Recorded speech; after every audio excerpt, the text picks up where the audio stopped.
आजकाल तुम्ही सगळे बघत असाल की गायनोवेदा त्यांचं ॲडव्हर्टाईज करत आहे.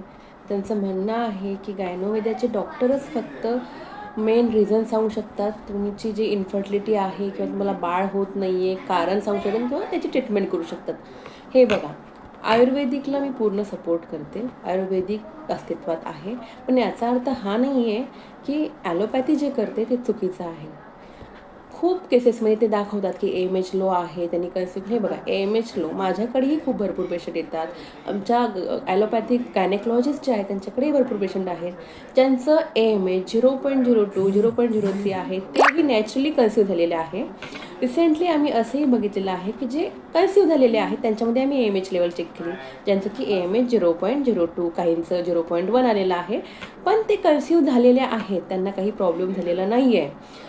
त्याच्यामुळे मला हे सांगायचं आहे की प्रत्येकच केसमध्ये AMH लो आहे म्हणून प्रॉब्लेम येत नाही. त्याचबरोबर गायनेकॉलॉजिस्ट जे आहेत, आपले ॲलोपॅथिक गायनेकॉलॉजिस्ट जे आहेत, ते देखील तुमच्या इन्फर्टिलिटीचं जे कॉज आहे ते फाइंड आउट करतात.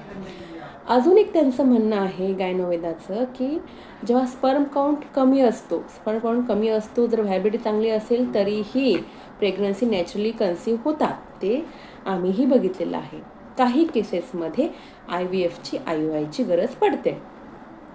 आता त्यांनी जे क्षेत्र कव्हर केलेलं आहे ते 5% किंवा 10% असेल ॲज कम्पेअर्ड टू गायनेकॉलॉजिस्टचे बघतात पेशंट्स. कारण गायनेकॉलॉजिस्टचे जे IUI, IVF आहे हे फार वर्षांपासून चालत आलेलं आहे.